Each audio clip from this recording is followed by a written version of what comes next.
Assalamualaikum warahmatullahi wabarakatuh. Alhamdulillah alamin. Assalatu wassalamu ala asrafil anbiya'i wal mursalin wa ala alihi washabihi ajmain. A'udzu billahi minasyaitonir rajim. Bismillahirrahmanirrahim. Rabbi shrah li sadri wa yassir li amri wahlul 'uqdatam min lisani yafqahu qawli. Allahumma shalli ala sayyidina Muhammad wa ala ali sayyidina Muhammad. Baiklah anak sekalian, pada pertemuan kali ini Bapak akan mengajukan materi tentang pengertian beriman kepada kitab-kitab Allah. Yang pertama adalah pengertian beriman kepada kitab-kitab Allah. Kitab Allah ini, iman kepada kitab Allah berarti percaya dengan sepenuh hati bahwa Allah telah menurunkan beberapa kitab kepada Rasulnya yang berfungsi untuk menuntun kepada umat manusia dalam menjalani kehidupannya. Beriman kepada kitab suci Allah merupakan rukun iman yang ketiga. Nah, sebagai seorang mukmin, kita wajib mengimani kitab-kitab Allah yang diturunkan kepada para utusannya, karena tersebut merupakan hal-hal yang mendasar, karena hal tersebut merupakan dalam suatu mendasar dalam suatu akidah. Belum dikatakan seorang mukmin dia belum beriman kepada kitab-kitab Allah. Tujuannya, maksud diturunkan kitab-kitab tersebut adalah agar manusia beribadah kepada Allah semata tanpa menyekutukannya dengan suatu apapun. Yang B adalah kandungan kitab Allah. Kitab Allah diturunkan banyak jumlahnya, tapi yang wajib kita imani ada 4 kitab. Yang pertama adalah kitab Taurat. Kitab Taurat ini diwahyukan kepada Nabi Musa. Taurat diturunkan di Bukit Tursina di daerah Mesir pada abad 12 Masehi, yang menjadi pedoman bagi umat Bani Israel. Adapun isi kitab Taurat adalah ada 8 perintah, 2 larangan, yaitu jangan ada padamu lain dari hadatku. Maksudnya ini adalah tidak ada Tuhan selain Allah.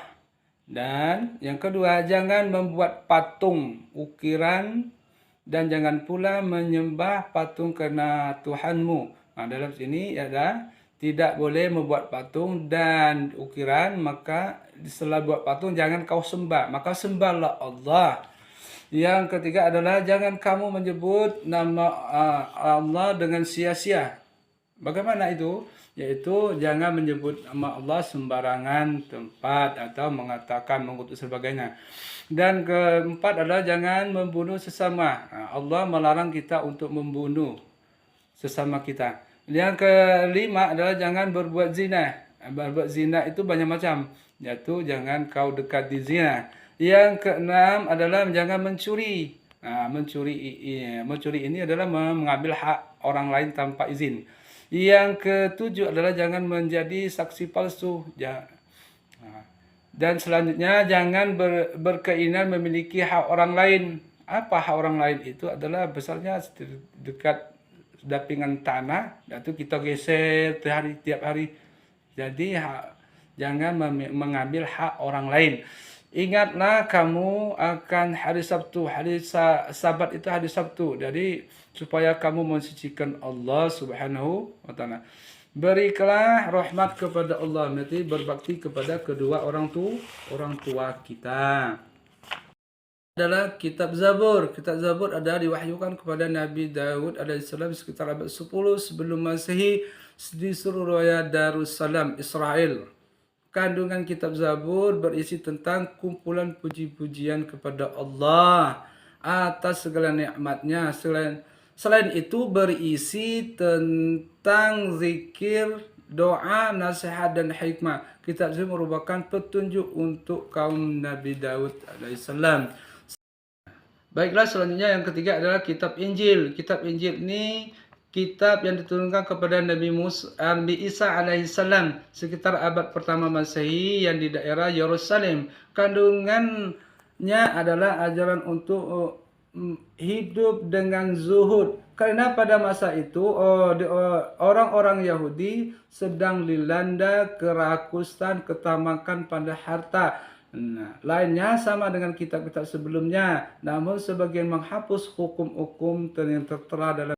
Yang keempat adalah Al-Quran. Al-Quran adalah kitab yang diturunkan kepada Nabi Muhammad SAW pada abad ke-6 Masehi di dua kota, yaitu kota Mekah dan kota Madinah. Di mana? Di Saudi Arabia. Al-Quran berisi tentang akidah, hukum-hukum syariat, dan muamalah. Adapun isi Al-Quran adalah berisi tauhid, yaitu tentang keimanan kepada yang gaib, kepada Allah dan hari akhirat. Selanjutnya yang kedua syariah, berisi hukum-hukum Allah. Yang ketiga adalah akhlak, yakni tentang pedoman berakhlak. Yang keempat ada ibadah. Apa itu ibadah? Yakni tentang ketentuan hubungan manusia kepada Allah. Contohnya seperti sholat, puasa, bayar zakat, berbuat baik kepada sesama. Dan yang kelima adalah muamalah. Muamalah adalah tentang ketentuan hubungan antara hidup sosial. Apa itu? Tentang berdekatkan kepada tetangga, berbuat baik kepada orang lain, dan seterusnya. Yang selanjutnya 6, sejarah, berisi tentang kisah-kisah para nabi dan rasul dan umat terdahulu. Apa isi ini? Agar jadi pelajaran umat kemudian. Allah memberi gambarkan agar ini contoh yang baik, ini contoh yang tidak baik. Maka kita ambil pelajaran dari yang tertera dalam Al-Quran. Selanjutnya wa'ad dan wa'id. Wa'id adalah janji-janji Allah kepada orang yang beriman dan kepada orang kafir, dan adanya balasan di hari akhir. Kalau orang beriman betul-betul, maka Allah ganjarkan dengan surga, maka orang yang kafir akan dimasukkan neraka dan selama-lamanya. Nah, ini janji Allah kepada umat manusia. Yang kedelapan adalah ilmu pengetahuan sebagai kitab suci terakhir yang diturunkan, maka proses turunnya pun sangat istimewa, berbeda dengan proses turun kitab terdahulu. Nabi Muhammad SAW menerima wahyu dengan secara bertahap. Ya, ini semenjak beliau diangkat menjadi rasul, semenjak Rasulullah hingga Rasulullah wafat. Sejarah mencatat adalah Al-Quran diturunkan selama 22 tahun, 2 bulan, 20 hari. Nah, maka dari itu anak-anak sekalian, Al-Quran ini jadi pedoman hidup kita, menjadi pegangan, menjadi penuntun jalan agar kita selalu berpegang teguh kepada Al-Quran. Al-Quran ini bukan hanya untuk dibaca saja, maka dari itu hanya dipahami dan dilakukan pada kehidupan sehari-hari. Maka dari itu anak-anak sekalian, dalam mengimani kitab-kitab Allah ini menjadi satu tumbuhan agar kita yakin bahwa Allah telah menurunkan kitab-kitab Allah sebanyak 4 kitab.